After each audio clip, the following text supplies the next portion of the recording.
age, I came across this podcast called, I think it's, I'll put their picture and description on their thing.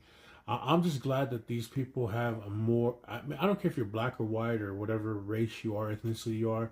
I'm actually a Polynesian that grew up in the ghetto, so I understand the ghetto mentality of having to carry a weapon around. I don't know how dangerous Frisco, Texas is. I don't know what kind of encounter that kid had to be strapped, but I know why I was strapped. Because I've been jump jacked before. So there was a reason why I carried my knife around with me.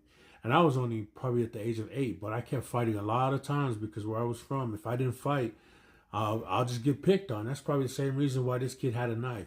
But that's not the point.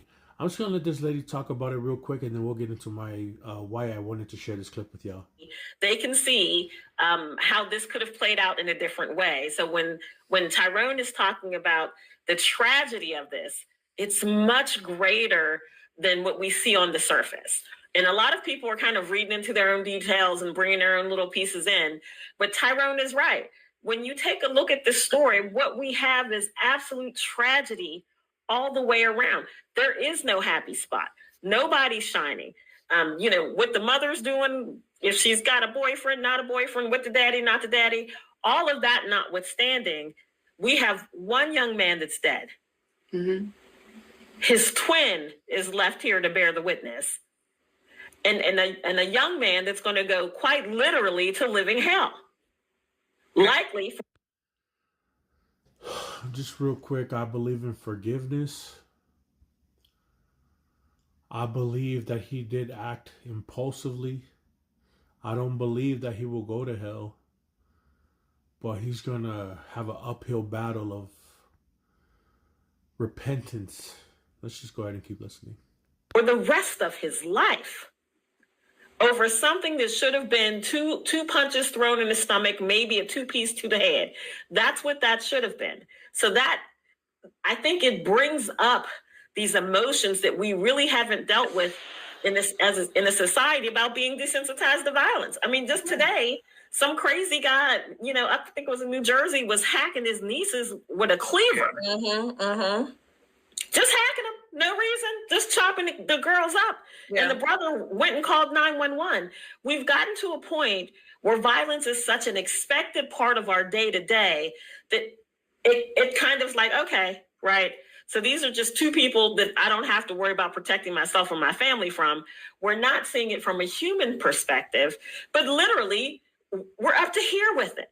We're up to here with... It always takes your own ethnicity to admit the faults that's going on within your own community. And so the only reason why I can relate to this is because I can relate to having to carry a weapon. And I just wanted to share, I don't know what this top lady, I don't really follow these guys' podcasts, but I'm going to subscribe because I'm just glad they're not being biased. But I want her to, this lady actually, the one that's on the top corner of your screen, the very first lady in the small pixel, she's going to share a story that's similar to mine. And I want her to share that with you guys, and then I'll finish this video. Again, many of us here are born and raised in Baltimore City, as was I. And I certainly don't look, thanks to the great goodness and grace of God, what I have been through and done in my youth. I was suspended multiple times from high school for fighting. I carried around a knife, but guess what? The knife I carried around had brass knuckles on it, and it opened up into a knife. I know I've been in more fights as a child, as a youth, than you can imagine. Am I proud of it? No. I was arrested for fighting. I have been in fights with weapons and things like that. I thank God that nothing that I did in my youth ended up with the severe injury, because people were injured, but severe injury or even death of someone else. I thank God for it. It's nothing but the goodness of God and the favor over my life that has gotten me out of a lot of situations. So, so when you see something like this, and you see young people Again, as we mentioned on Friday, this thing can happen. This has happened all over the place. Track meets all over the country. Boys going to be boys. You're in my space. Get up. I just don't understand where we got from looking at that to these are high risk youth. Flag them both now, taking themselves off the board now. I don't understand how we. As you can see, this lady grew up similar to my upbringing, being from a very violent neighborhood. Well, I wouldn't say violent neighborhood, but be from a neighborhood that's always seeing death, drive-bys, where you just had to defend yourself. You didn't know what else to do because you lived there. You had to fight, and then because you had to fight so many people, or kept yourself from being robbed, you had to carry something. That's a huge deterrent. You know what I mean? Because if there's 2, 3 guys and they know I'm strapped, they better be strapped or someone's getting stabbed. You see the difference? I am not trying to hide the fact that I'll stab you. Unlike this kid who was pushed and he just decided to plunge the Austin Metcalf in the chest. No, man, come on. Like the other lady said, this should have been a quick knuckle up sandwich for both of them.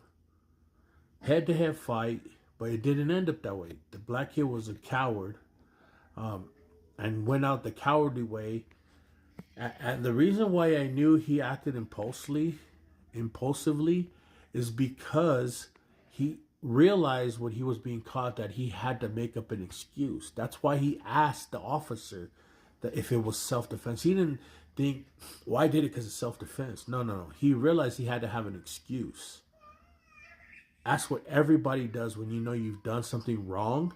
You have to have an excuse. This could have just ended with a 2-piece to the head, 2 hit, 1 hit to the face, 1 hit to the floor, or your head hitting the floor. But no, it didn't happen that way. Because I don't know if we're desensitized to violence or not. I mean, I grew up in the ghetto. I wasn't killing people.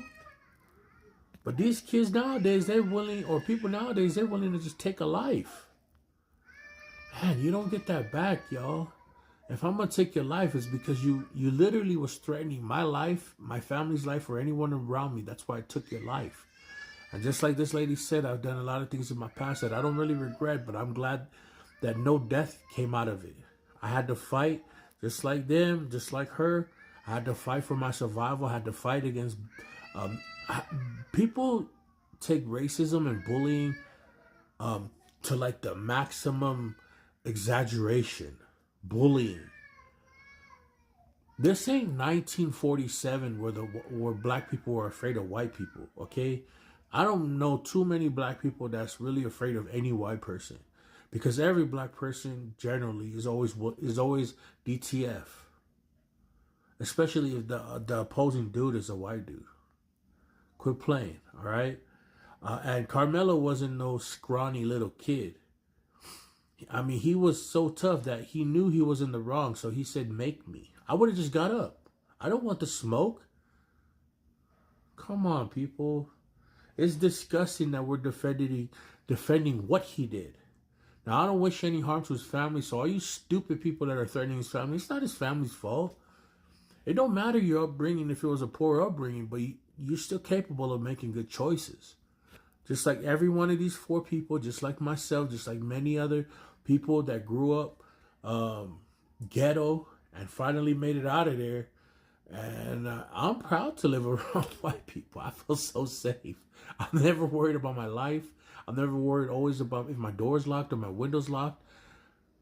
But when I was living in the ghetto, I had to triple check to make sure all my things were locked up and guarded with the locks. So I'm sorry for both of those kids. I'm especially sorry for the brother who had to witness his... Damn, when I talk about that, it kind of hits my feels, you know. But I'm sorry that he had to see his brother die. I'm sorry that there had to be a tragedy for Austin Metcalf. My condolences to his family once more. If they happen or anybody comes upon this channel, my condolences to that family. My condolences to Carmelo Anthony's family that they have to live with what their son did. And I don't think he was a bad kid, but he definitely made a life-changing decision And because of that one decision, just like this guy in the glasses said, is gonna be a huge uphill battle for him. Comment, like, and subscribe. Subscribe to these guys' channel. I think they're called Poppin' Politics. If you haven't seen, I'll put their picture on so that you can follow them. And it's just nice to follow people that's not being biased because of the color of their skin, but they're trying to be there for that moment, for that incident. Peace.